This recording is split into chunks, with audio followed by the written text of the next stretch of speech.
Bonjour, je suis le pasteur Marie-Louise Nangwa depuis Douala au Cameroun. Bienvenue sur Maîtriser le droit spirituel. Nous continuons avec la quatrième partie de notre thématique, le statut spirituel et son incidence sur la jouissance des promesses de Dieu. Dans le cours précédent, nous avons commencé à étudier les différents agents d'exécution des décisions du monde des ténèbres. Nous avons vu que le Saint-Esprit et les anges de Dieu avaient en charge l'exécution des bénédictions de Dieu, tandis que les démons s'occupaient d'exécuter les décisions du monde des ténèbres et les châtiments de Dieu.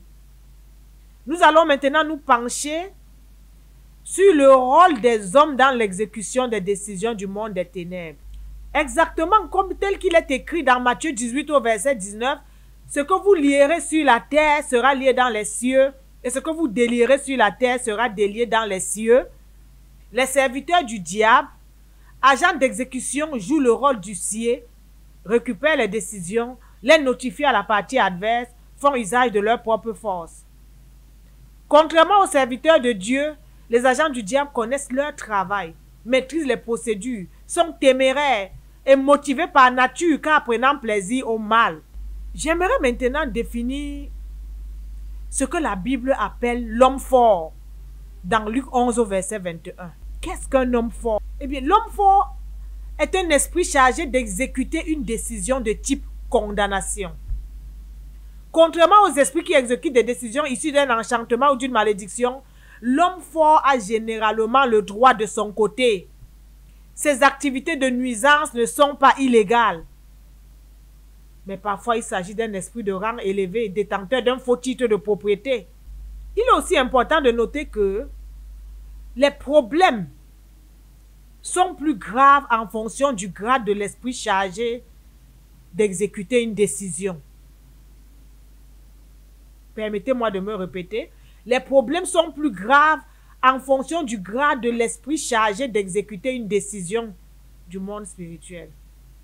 En effet, il est écrit dans le livre d'Éphésiens, chapitre 6, au verset 12. « Car nous n'avons pas à lutter contre la chair et le sang, mais contre les dominations, contre les autorités, contre les princes de ce monde des ténèbres, contre les esprits méchants dans les lieux célestes. » Ce verset d'Éphésiens 6, verset 12, classe les anges de Satan du plus puissant au plus faible. Les dominations contrôlent des vastes zones géographiques subdivisées sur lesquelles sont établies des autorités. Les aires contrôlées par les autorités sont aussi divisées en territoires placés sous le contrôle des princes du monde des ténèbres. Ces derniers sont établis au-dessus des esprits méchants, regroupés généralement par village, par canton ou par quartier. Deux personnes peuvent subir la même maladie, le même type d'oppression, mais selon que le problème est provoqué par un esprit méchant ou par une domination, la délivrance sera plus facile ou plus difficile. L'une sera donc susceptible d'expérimenter une accalmie ou une délivrance plus vite que l'autre. L'erreur de certains chrétiens consiste à penser que celui des deux qui reçoit plus vite la délivrance a forcément plus de foi ou a le cœur plus disposé. Il n'en est rien. Intéressons-nous maintenant à la problématique de l'identification des victimes. La problématique de l'identification des victimes. Étant donné que ceux qui prennent la plupart des décisions du monde des ténèbres sont rarement responsables de leur exécution, il est impératif de pouvoir identifier les personnes aux dépens de qui les dites décisions doivent être exécutées. Lorsqu'un mauvais sort ou un enchantement est lancé contre une personne, l'esprit chargé de l'exécuter a besoin d'informations sur sa vie, des informations susceptibles de lui permettre de la retrouver. Plusieurs solutions peuvent être utilisées. La première solution d'identification est l'usage du nom et de la filiation de la victime. Étant donné qu'il existe des homonymes, l'usage du nom comme adresse est généralement complété par d'autres informations telles que la filiation. Cette dernière est particulièrement requise lorsqu'il s'agit d'exécuter les décisions héréditaires. La deuxième solution d'identification est l'usage d'une photo. C'est un moyen d'identification facile et fiable. La troisième solution d'identification est l'usage d'un objet ayant appartenu à la personne ciblée. Dans la vie physique, à partir d'objets ayant appartenu à une personne, tels que la brosse à dents, la serviette, les vêtements, la police scientifique peut détecter et prélever des traces biologiques, telles que la salive, le sang, les cheveux et les poils, les urines et les excréments, éléments permettant de déterminer son ADN. L'ADN est l'acide déoxyribonucléique qui est présent dans la quasi-totalité des cellules humaines et sert à l'identification des coupables. Sur le plan spirituel, c'est pareil, mais en version améliorée. Voilà pourquoi certains commanditaires d'enchantement amèneront les vêtements, sous-vêtements, chaussures, cheveux, sacs, serviettes hygiéniques usagées ayant appartenu à celui ou à celle à qui ils veulent nuire. La malédiction sera prononcée contre la personne à l'origine de la trace biologique et l'esprit chargé d'exécuter pourra l'identifier et remonter jusqu'à elle. Ils peuvent aussi, dans la même optique, se servir directement d'une partie du corps de la victime telle que le cordon ombilical, les ongles, le sang. La quatrième solution d'identification est l'usage de l'argent, de la nourriture ou de tout autre objet remis par le concerné ou alors reçu par lui. Dans la vie spirituelle, tout est enregistré. Il suffit de donner des détails relatifs à la date et au lieu d'un événement. L'esprit chargé d'exécuter ira consulter les caméras de cette zone ainsi que les banques de données et pourra remonter jusqu'à la personne recherchée. Beaucoup diront que je suis en train de faire une affirmation gratuite. En guise de réponse, je leur dirai que, premièrement, ce modèle existe déjà dans la plupart des grandes métropoles du monde, dans leurs principales rues, dans les lieux publics. Tout est sous surveillance vidéo. Lorsqu'il y a un incident quelque part, la police se réfère aux caméras installées dans le lieu pour essayer de comprendre ce qui s'est passé et identifier les responsables. Eh bien, le visible n'étant qu'une pâle copie de l'invisible, c'est encore plus présent dans le monde spirituel. Comment pouvez-vous expliquer le fait que une personne puisse revoir dans un rêve un événement survenu 30 ans auparavant dont il n'avait plus le souvenir? Ces images, la vidéo relative à cet événement avait forcément été enregistrée et stockée quelque part. La Bible nous enseigne que Dieu rendra à chacun selon ses œuvres. Si le déroulement de nos vies n'est pas enregistré quelque part, sur quoi se basera ce jugement? L'audiovisuel, avec ses technologies de stockage et de projection, n'est qu'une pâle copie de ce qui se passe dans le monde spirituel. C'est ainsi que les marabouts prononcent des formules de type « Nous lançons cet enchantement à celui qui nous a donné cet argent » ou alors « Nous lançons cet enchantement à celui qui utilisera cet argent ». Au cours des procès dans le monde spirituel, il est donc facile d'apporter des preuves. J'aimerais aborder maintenant un point qui revêt une très grande importance pour la compréhension de la suite de ce cours de formation. Il s'agit du lien entre les décisions du monde spirituel et les rêves. La notification est la formalité par laquelle on informe officiellement une personne du contenu d'un acte.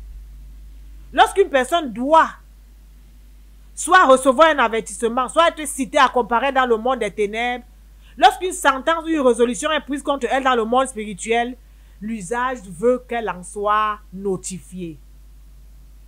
Dans la vie physique, la partie adverse peut être notifiée soit par lettre recommandée, soit par voie d'huissier. Sur le plan spirituel, quels sont les modes de notification utilisés? D'après le livre de Job 33, du verset 14 au verset 18, Dieu parle aux hommes par des songes ou par des rêves lorsque ceux-ci sont emportés par le sommeil.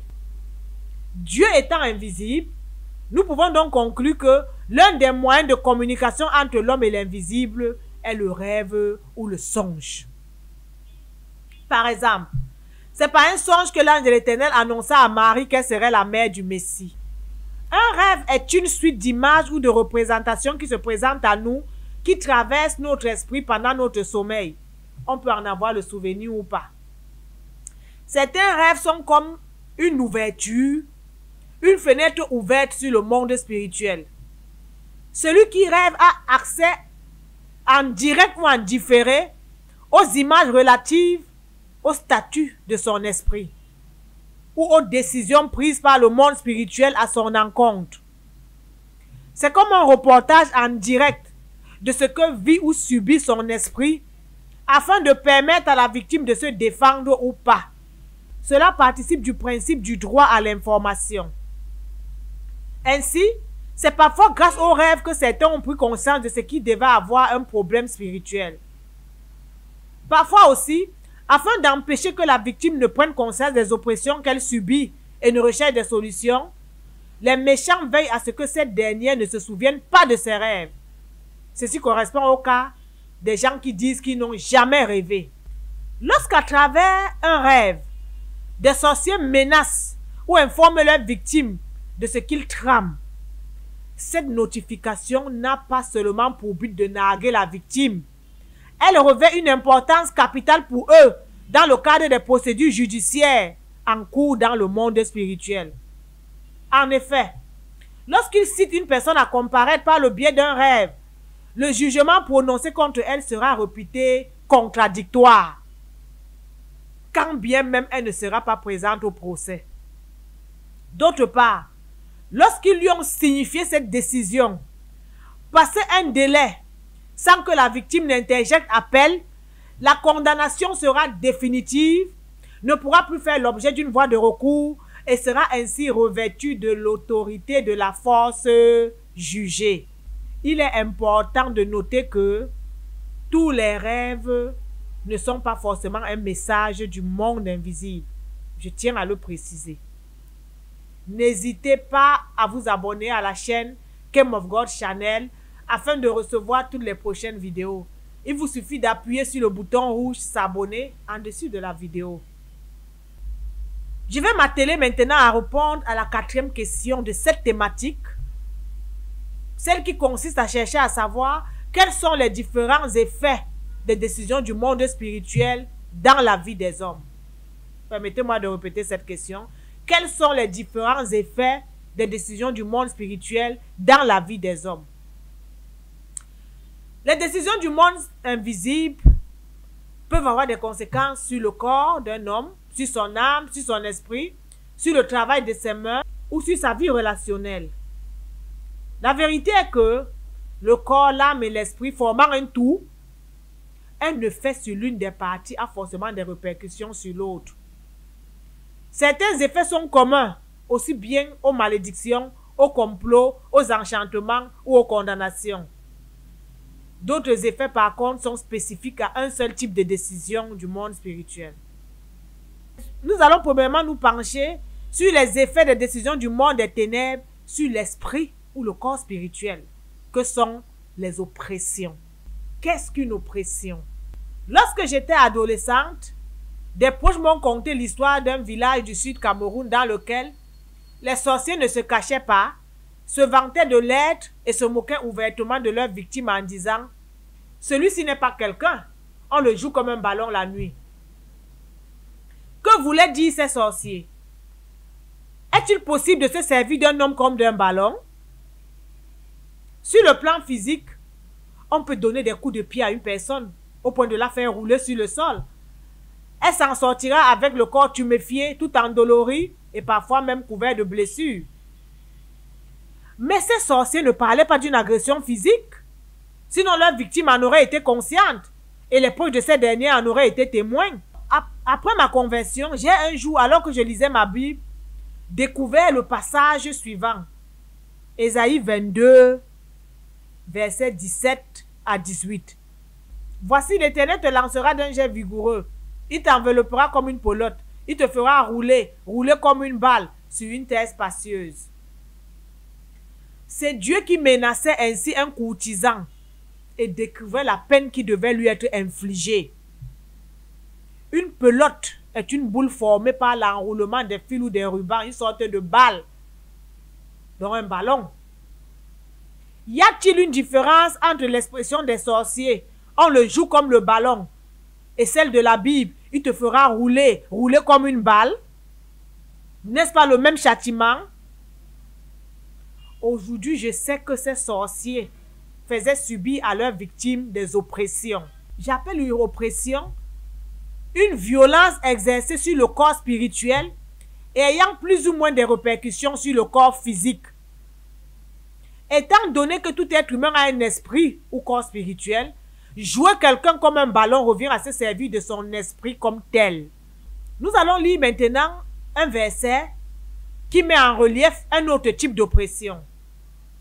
Il s'agit d'Ésaïe 51 au verset 23. Je la mettrai dans la balle de tes oppresseurs qui te disaient « Courbe-toi et nous passerons ».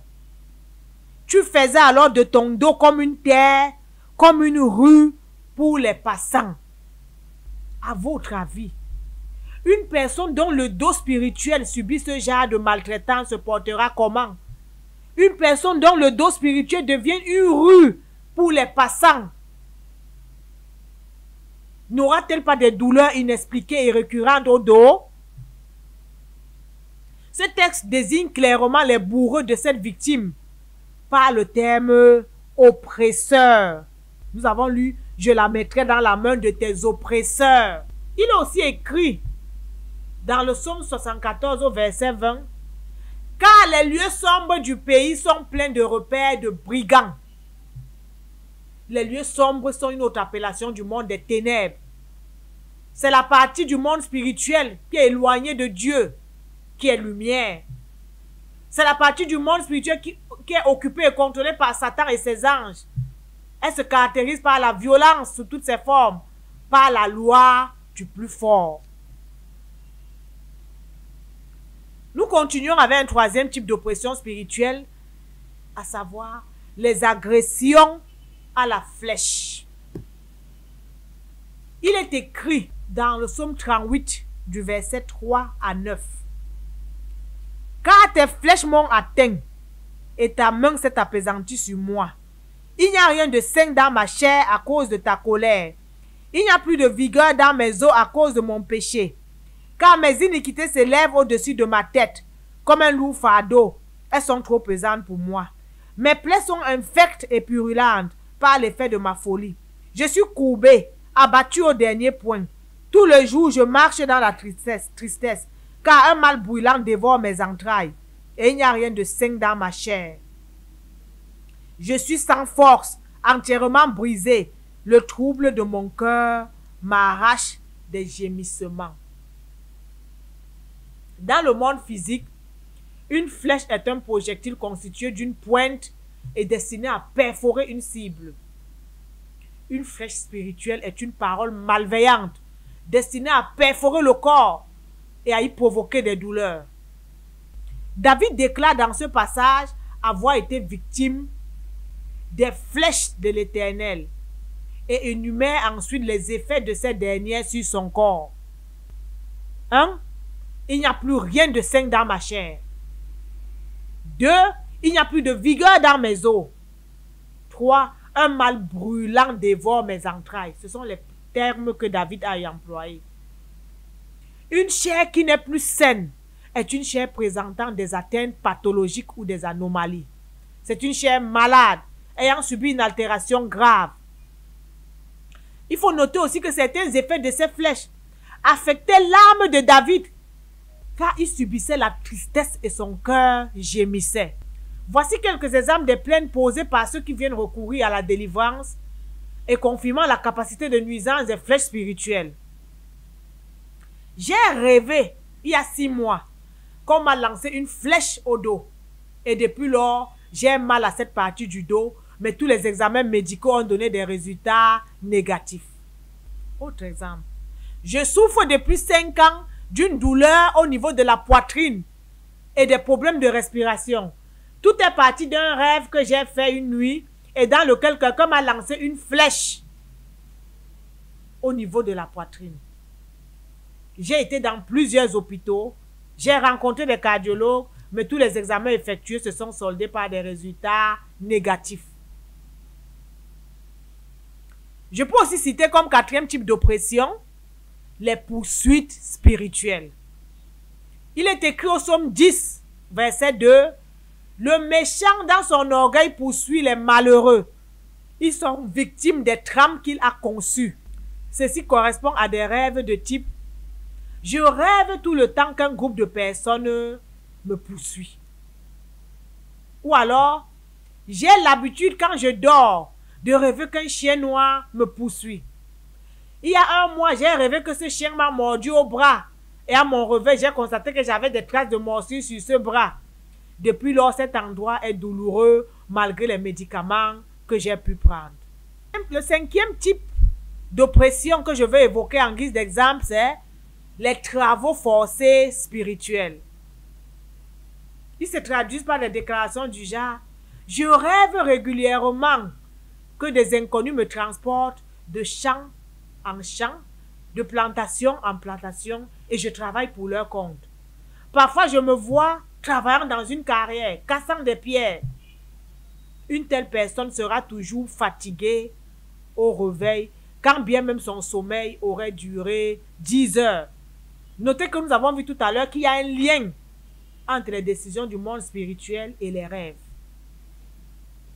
Le sixième type d'oppression sur lequel je souhaite m'attarder est celui des bagarres spirituelles. Il s'agit en fait des bagarres impliquant notre corps spirituel et un ou plusieurs autres êtres spirituels. Certaines personnes subissant ces bagarres se réveillent avec des traces de blessures ou des balafres sur la peau. N'hésitez pas à vous abonner à la chaîne Came of God Channel afin de recevoir toutes les prochaines vidéos. Il vous suffit d'appuyer sur le bouton rouge s'abonner en dessous de la vidéo. À la semaine prochaine s'il plaît à Dieu et que Dieu vous bénisse.